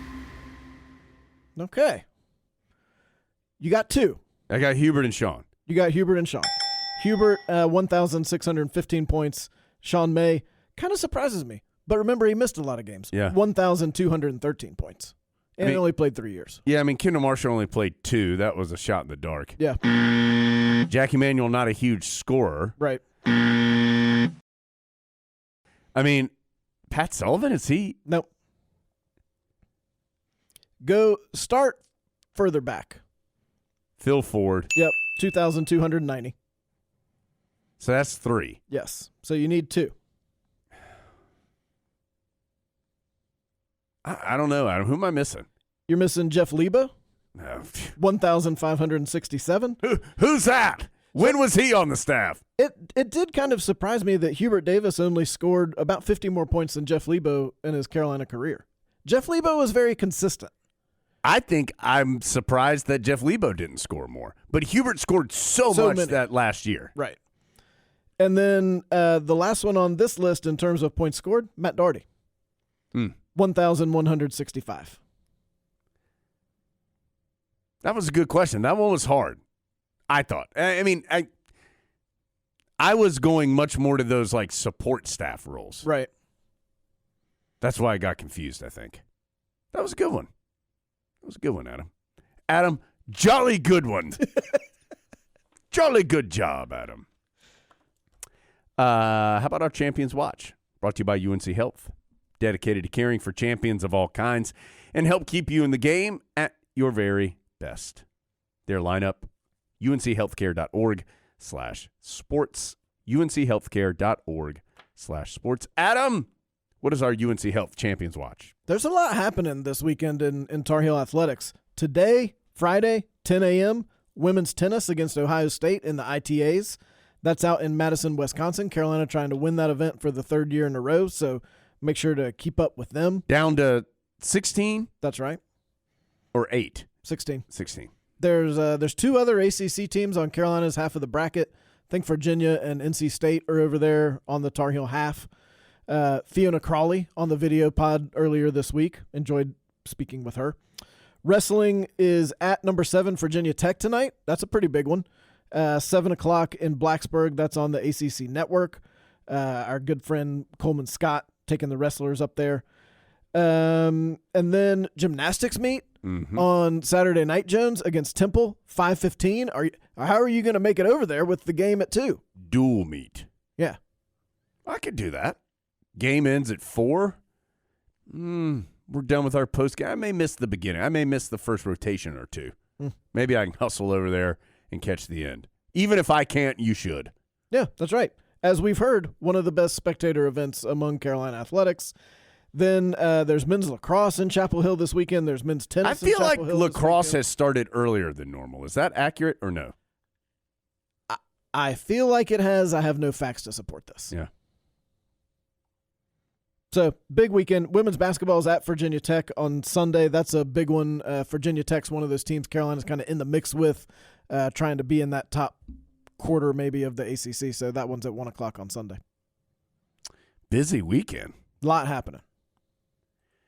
Okay, Adam, we can go to your list.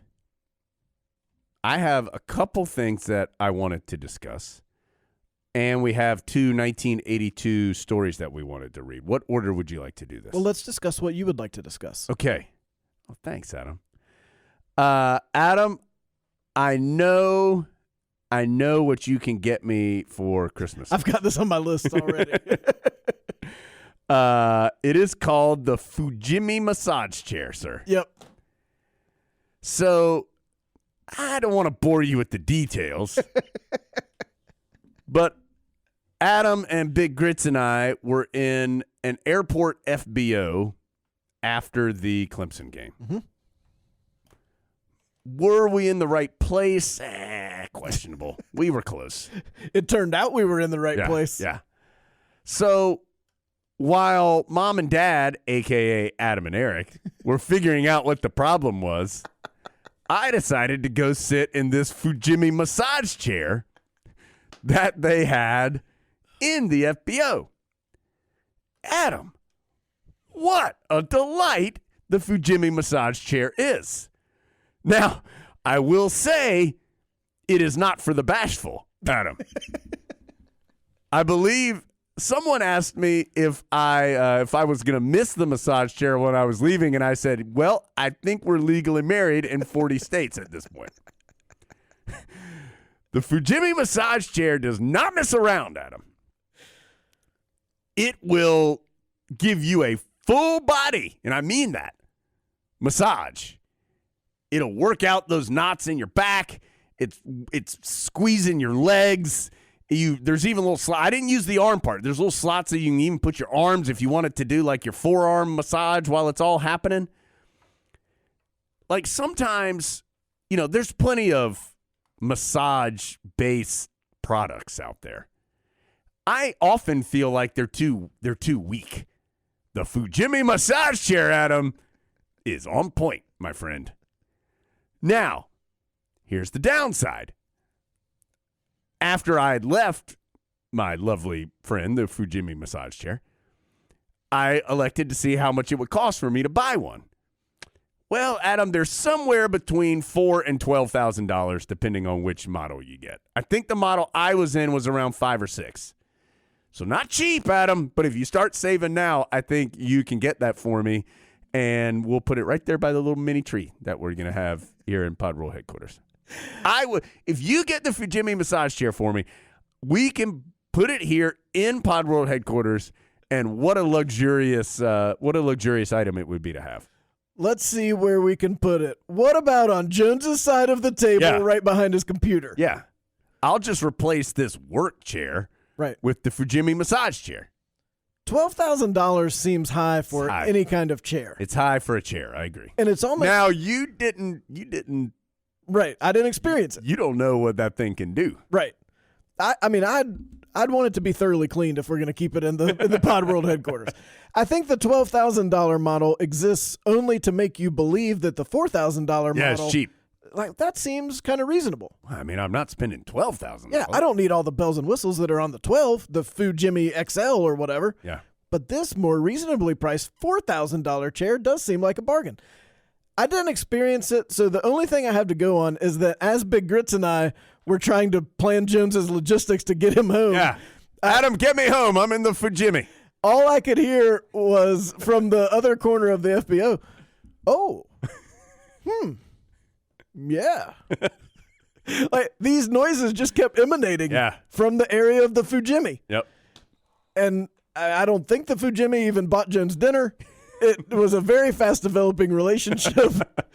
We had a bit of we had a bit of a difficult evening, but it seemed like it was a very solid product. Maybe we'll see it advertised on the ACC network. It seems like maybe we could. I think it's too high class for that. I'm sorry, ACC network. Close your ears. So if you're in the market for a multiple $1,000 massage chair, this is my free advice to you. Check out Fujimi. Well, I have a question about that type of chair. Does that become your work chair? I don't know. See, this would be the thing. Like, it's nice. It's nice to have one night with the Fujimi massage chair. But you don't want to take it home to mom. I mean, but do you want to have it every single day? I don't know. I don't know about that. I don't know that answer, Adam. Well, I mean, like in the FBO, it was just seated with the other chairs. Yeah. As though it were just a random run-of-the-mill chair, which it clearly is I just sat in it because it obviously looks a little different than the other chairs. So I sat in it and I had a little remote. And I just pressed start and away we went. I don't think that can be it can't be your work chair. It's too relaxing. No, and it's too, like if you just needed it for just a straight chair purpose, I think it's too cumbersome. I mean, does anyone have you don't necessarily have to have the Fujimi, but a similar chair? Is that like your end of the Just closing my eyes, just remembering. Is that like your end of the day chair? Like you come home to watch Pitt and Florida State, and you're like, let me sit back in the food Jimmy. guys, I'm gonna have a glass of wine, my food Jimmy, and the Panthers Seminoles on TV. Everybody, what a Wednesday! It really does do a good job on your back. Like it will get in there on the knots around your spine. It doesn't mess around. See, I don't like that. No, then I just don't like. I don't like it. Then you would not like the food Jimmy. I just say $4,000. Adam, we received a DM from Food Jimmy. From Food Jimmy sliding into Jones' DMs. Hey, I'm still thinking about you. You might remember me. We shared a night in Clemson. This is from, well, unfortunately, all I have is the Twitter handle, which is at PSAXG. Capital P, capital S, little A, little X, big G. Okay. So at PSAXG says, I like to listen to the pod in the mornings while I drive to work and drop off my 5-year-old Gia to school. That might be what the G is for. What?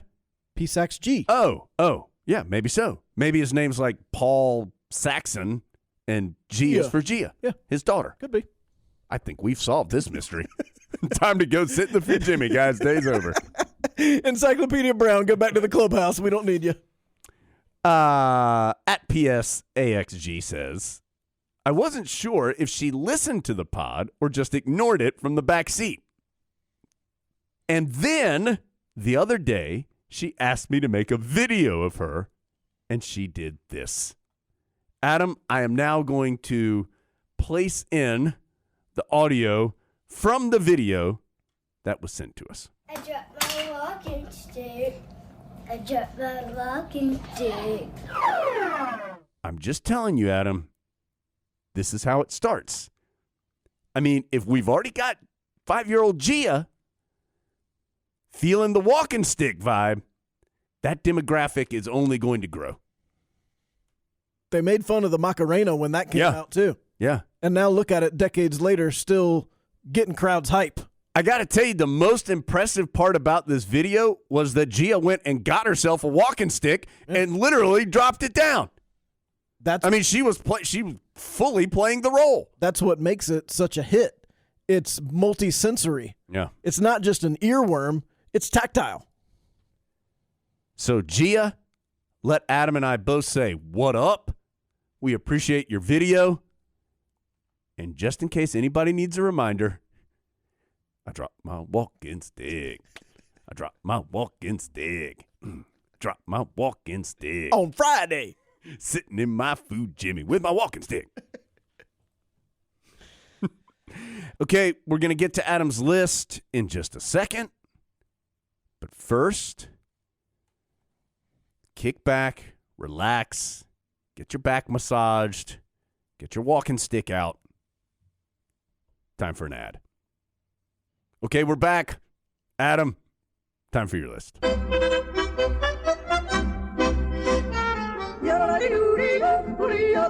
What's on the top of Adam's list? Brought to you by Top of the Hill, where Tar Heels come to celebrate. Appreciate the three of you sticking with us for the list.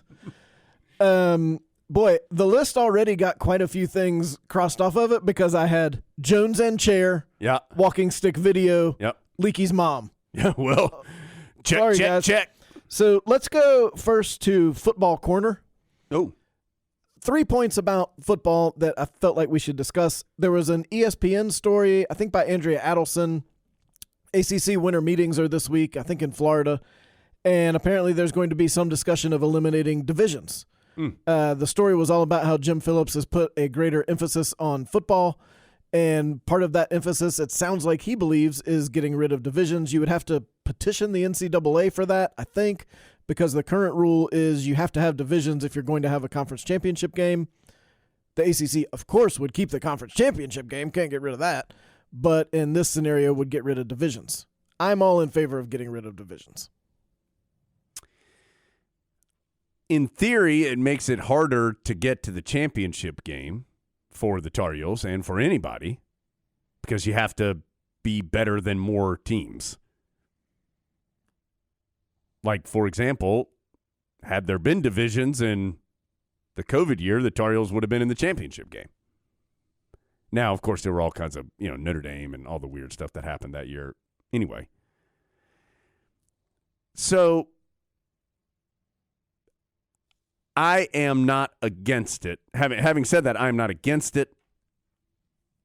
If they do that, then they need to come up with a scheduling philosophy that makes more geographic sense.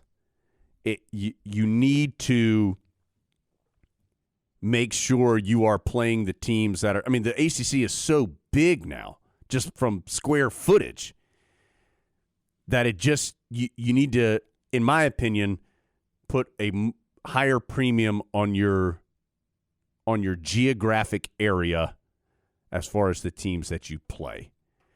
Like Syracuse and BC should play. Carolina, we know all the teams the Tar Heels should play. Miami and Florida State should play. And, they try to do it with the crossover game and in the divisions, but I just think you could do it better. And I don't know I don't have the hard number, but if you're still going to play 8 conference games, and let's say 6 of them are going to stay the same every year, then I think you should keep the geographic guidelines in mind with your other 2 rotating to make sure that you're playing everybody in some kind of way. And again, I don't know if those numbers maybe it's 7-1, maybe it's 5-3. I don't know what the exact numbers are, but if they do that, you got to make sure you're still playing the teams that make the most sense. And maybe you can make it make more sense than what it currently does. Sounds like we're on the verge of some pretty significant football scheduling changes. If that goes through, which it sounds like Jim Phillips wants it to, you've got your alliance games that we think are on the near horizon with the ACC, Big Ten, Pac-12. That's one of the founding features of that alliance, so that's going to happen. I'm going to be honest, I'd kind of forgotten about that. So I think your 20 – don't lock in that 2023 football schedule just yet, Jones. Another football note that we didn't mention last time, Ray Vahasek coming back. Yeah. Former pod guest. Yep. That's good for Carolina's defensive line, some depth. Well, and that was what I was going to say, is the depth aspect of it. And we don't know yet how Gene Chizik wants to approach his defensive setup. In the past, he has been more of a 4-down lineman kind of guy. And so I do think they will, assuming that remains the case, then there will be some guys who adjust how they are classified as far as their position is concerned. And so you can never have enough good players, period. But I think the defensive line is an area in particular that depth goes a long way. And Ray Vahasek has proven to be a very hard-nosed, tough, kind of workman-like guy who's going to go out there and be in the right place and, get in the backfield and eat up some blocks and all those different things. And so nothing but positive to have somebody like Ray Vahasek back. I think the Tar Heels also have some young guys who will naturally be playing some more because they have either they're going to be redshirt freshmen or sophomores or whatever, and they are high-talent guys, and you would expect them to start seeing the field more. But there is no negative in adding a veteran player who has proven he can compete at the ACC level to be in that mix, and great news for Carolina. I can't imagine other opposing offensive linemen enjoy when Ray Vahasek comes into the game. So at minimum, you've got a guy who is, even if he's your third tackle, he's somebody the other offensive line doesn't want to see. And I think he's had to deal with some injuries, and if you could get a healthy season to see what he could really do, that'd be a big plus. Then some pod synergy on this last football note announced yesterday, customizable Tar Heel football jerseys coming this fall. This is something people have been asking for a lot. Starting in the fall, you're going to be able to buy customized Jordan Brand jerseys of your favorite players this fall. You've never been able to do that for Carolina before for a variety of reasons. Now you can through collaboration with Fanatics and One Team Partners. Well, guess who works at One Team Partners? Malika Underwood. So go back and listen to her appearance on the pod last week if you want to hear more about what she's trying to accomplish with this, because right now it's being accomplished in Chapel Hill. The individual student athletes will benefit from each sale. No details. You can't order it right this second, but there'll be more details coming out in the months to come, and they'll tell you how to do that. I have a question. Okay. Yes, you can get an Adam Lucas jersey. No, that literally was my question. Does it have to be a current player? I believe the answer to that is yes. Okay, so I can't get like Fujimi on the back of mine. Can't get G College on the back of mine. I don't think so. It says you can purchase customized jerseys of your favorite North Carolina football players. So until the Tar Heels sign someone named Fujimi. Or G College. Right. You could probably get a special one just for you. Jones, I watched the first episode of this ACC tournament documentary. I haven't seen it yet. It's supposed to be everyone seems very high on it. It has certainly been pushed very heavily by the ACC network, which is fine. Before you tell me if you liked it or not, because I, again, have not seen it yet, I'm guessing this one was NC State heavy because it was the beginning of the tournament. It was 54-57. Adam and I said this when when the network started. This should have been the first thing ever on the ACC network. And I get this is a massive project. I get that. I bet this took months, if not years, to get this together because you're talking to people, you're finding the footage, you're finding the audio. I mean, this is not a small project, massive project. And yet, I still think that should have been the first thing on the ACC network, not something focusing on one coach and one team. That's really the overwhelming impression I came away with after watching the first episode. And there's 2 out. I haven't watched the second one yet. But as you sit there and watch this hour-long feature on the history of the ACC and how the ACC was born and what made the ACC catch fire in the regional footprint, that's what should have been on if the ACC network went live at 6 p.m. on May 1st. At 6:01, this should have been on there. Because it really does involve the entire league, and it's about the roots of the league, and it gives you a greater understanding of why this conference became so important to so many people who live their lives around it. That's what this documentary is doing. And John Dahl, heavily involved in producing this documentary. He was on the pod. Remember, he was also involved in The Last Dance. Carolina graduate who was on the pod on May 11th, 2020. Now, we have had a lot of people on the pod. Yeah. So that was back very early pandemic when we were like, in a month or so, this will be done. Let's have John Dahl on. And he told us back then that he was working on this ACC tournament documentary and how excited he was about it. So looks like it's going to be good. Was it good? Yeah. I mean, I think if you're heavily into ACC basketball, as many people who listen to this podcast are, I don't know that you're going to hear a ton of new stories. For example, the big turning point of this hour was that State didn't take Lenny Rosenbluth. Well, many of us know that already, but the footage they have is good.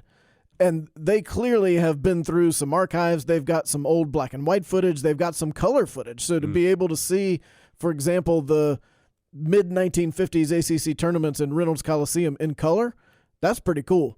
Did they have that footage of when the 57 team played Clemson and that dude had on the leather football helmet for some reason? No, they did not.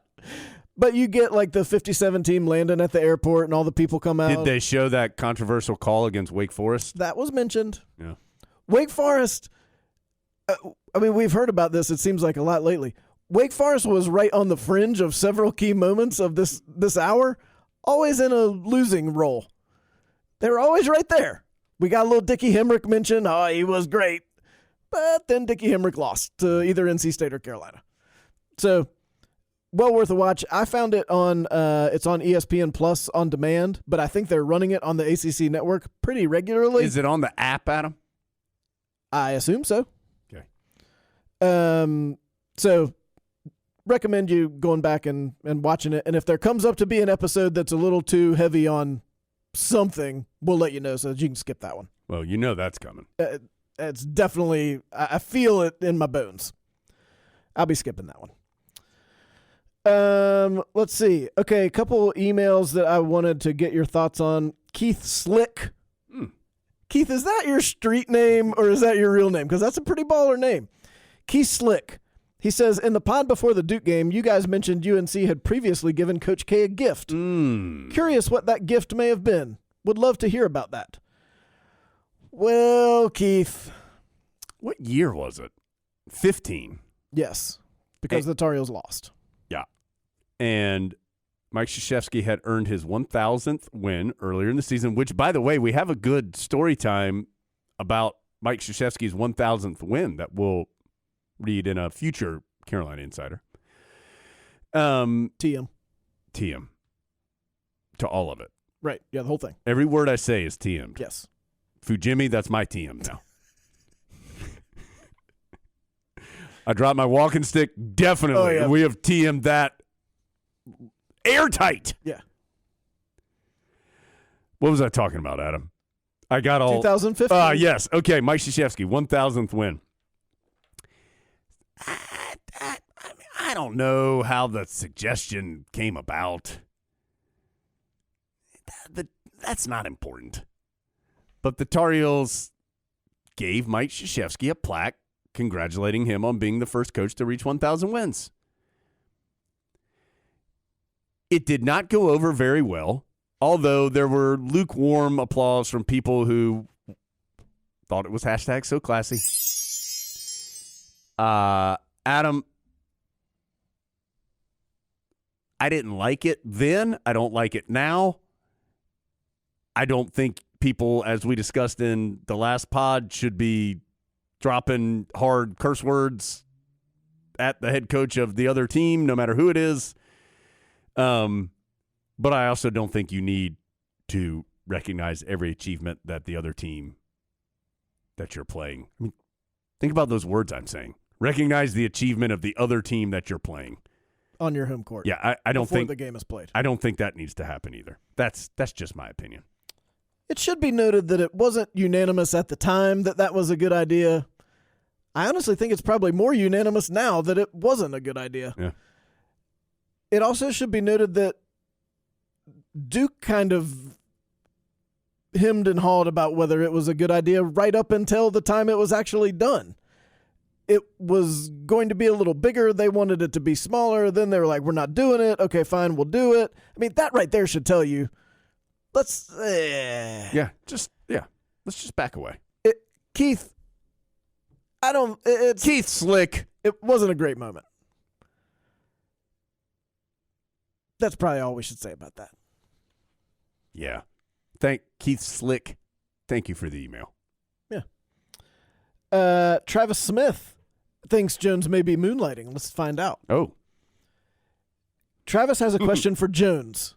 I'm here. Are you lending your talents to the Chapelboro Love Wins Love Song Dedication promotion? If so, it's very well disguised, but I can swear I hear a trace of your trademark twang with a bit of exaggerated pod after dark huskiness mixed in. Do I have twang, Adam? Travis said you did.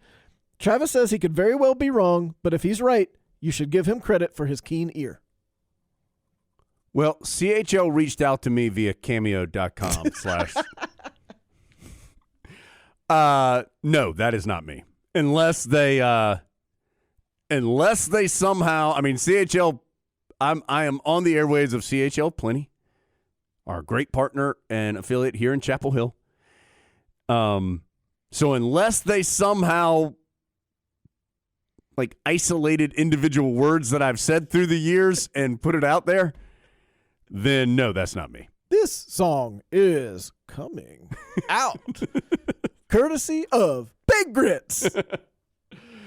I have not. I haven't heard that. Have you heard that? No, I'd be interested to hear what it sounds like, but I don't know. I would too.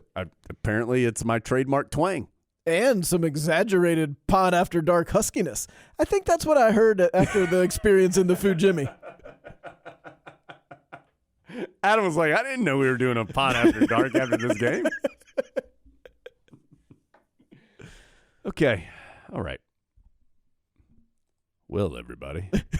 Adam, should we get to a couple story times here? Yes. Of course, we are still working hard to get through all these great 1982 stories that we have received. And there were two of these that we wanted to address today. Okay, so one is from Tracy Maxwell. That's where we'll start. So, get Mr. Goosehonkers out of the Fujimi. He's loose. He's ready. His wings are ready to spread and fly. Because Tracy's story starts like this.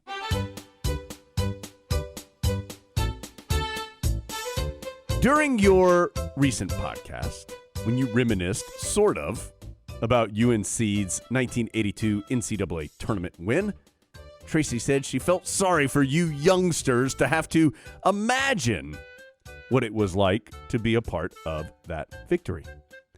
According to Tracy, advanced age brings some unpleasant challenges, but being a junior at UNC in 1982 makes her age a little less painful.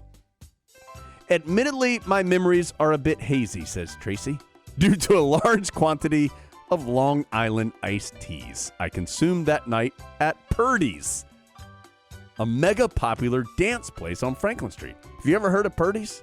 I've heard of it, but I've never done any mega popular dancing there. I tell you, Long Island iced teas will get you, Tracy. Well, as we know. as we will learn. So, Tracy, Long Island iced teas consumed that night at Purdy's mega popular dance place on Franklin Street, while, according to Tracy, quote unquote, watching the game. Back then, Tracy's eyes tended to focus more on the boys than on the games. But even Tracy knew this was a biggie. She remembers being in Purdy's when Michael hit his winning basket and the crowd, a big one, going absolutely wild. I cleaned that up for you, Tracy. I would have just said that. Yeah, look, I've already got Adam on here. I've got Emily on here. Trying to keep my arms around some dignity, guys. Being somewhat distracted by the pounding disco music and the large volume of eligible men, Tracy didn't see the basket until the replay, but then she did see it. The only logical reaction, a Long Island iced tea to go.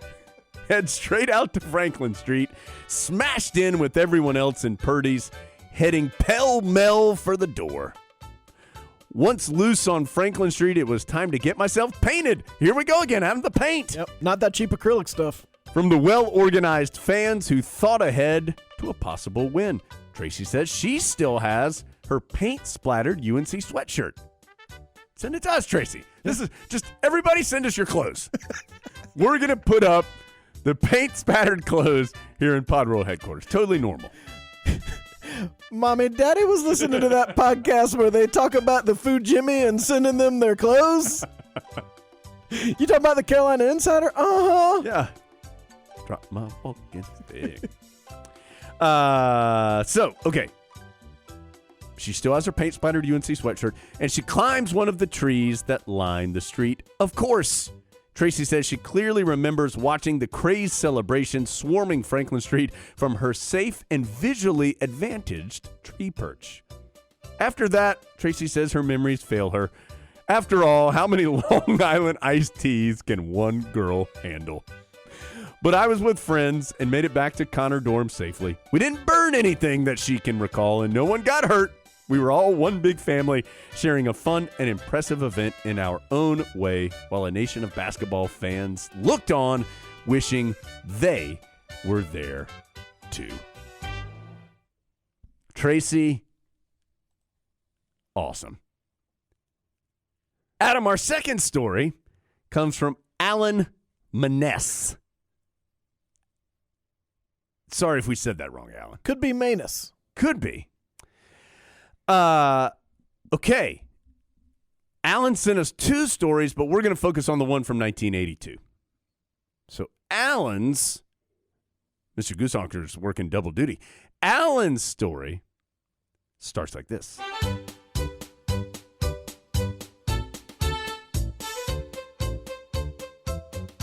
Alan was in Dallas, Texas, where he was clerking for a judge, and my friend, Luke Rindelman, class of 1979, was working for a bank. What up, boys? Good job getting those jobs out of school. What up, Luke? They had applied for tickets to the Final Four and got them through the lottery. Flew down to New Orleans on March 27th, the day of the semifinals. Alan's story occurred during the semifinal win over an excellent Houston team, featuring, of course, boy, this was a good team, featuring Clyde Drexler and Akeem Olajuwon. Not a bad team, Adam. That championship game gets so much attention for how much talent was in that game. Yeah. You forget how much talent was just at the Final Four. Yeah. And, of course, Houston came up short the next 2 years in the championship game. By slamma jamma. Yeah, losing to State and then to Georgetown in 83 and then 84. They were close. They were good. Boy, 3 straight final. That's right? Wasn't that the – Yeah. That was the 84 championship game was Georgetown over Houston. I mean, think about that. 3 straight Final Fours, twice to the championship game, and you don't win. That's tough. Sorry, Houston. Good teams, though. Sam Perkins was incredible in the game, but the most memorable play was when James Worthy took the ball from the top of the key, floated down the lane to unleash a vicious tomahawk dunk. Immediately, a gentleman, who according to Allen, appeared to be about 6'6" and may have played basketball, sprang to his feet and yelled, "Don't be so mean, James!" Luke and Allen have been to a number of Final Fours through the years, including 2009 and 2017, and some that they don't particularly want to talk about, like 2008 and 2016. But their rallying cry for the big plays for the Tar Heels during those games has always been, "Don't be so mean, James!" That's a good one. Thank you, Tracy. Thank you, Alan. Adam, I like stuff like that. Like, I could see, like, when Armando Bacot gets a big thunderous dunk, I bet Alan stands up in his house or at the Smith Center and goes, "Don't be so mean, James!" Well, and all he has to do is text Luke just that one line. Yeah, and then it's hilarity. Yeah. It's hilarity for a solid 10 minutes of text back and forth. Yeah, and let's say Luke isn't watching the game or something. He immediately knows somebody just got dunked on. Somebody just got thrown down on. Yeah. Don't be so mean, James. Could you think you could work that into a call here over the next couple of weeks? I mean, Adam, we got Take It to the Baja in there. That's true. Well, maybe this will occur in the same way, and it'll be like a dramatic 3-point play that then the officials review and wipe out and say it never actually occurred, which in all honesty, I could imagine this scenario happening with a certain crew on the call, and then "Don't be so mean, James" has been uttered but never goes on the official record. Adam. Brian Kersey going to be on the pod again. Oh, yeah. this We've spring. got I think I've asked him about flagrant fouls before, and I want to ask him again.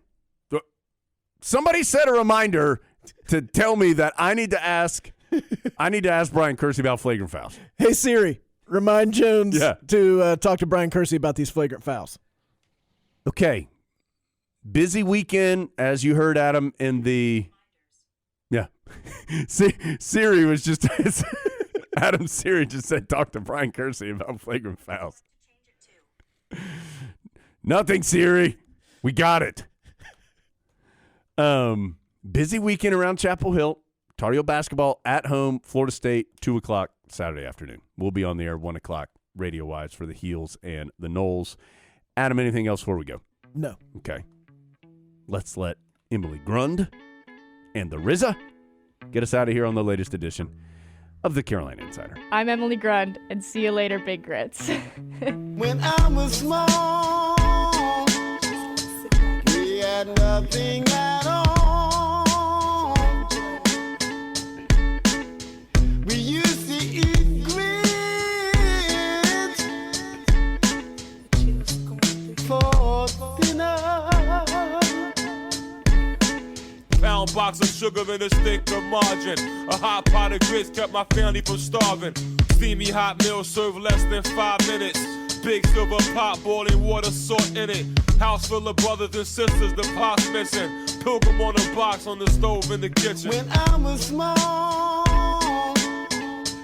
we had nothing at all. We used to eat grits for dinner.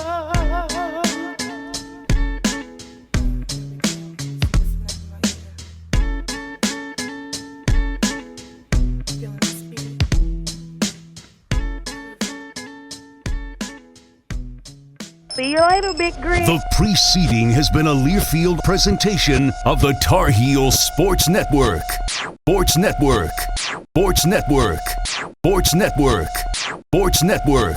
Sports Network. Sports Network. Sports Network. Sports Network. Sports Network. Sports Network. Sports Network.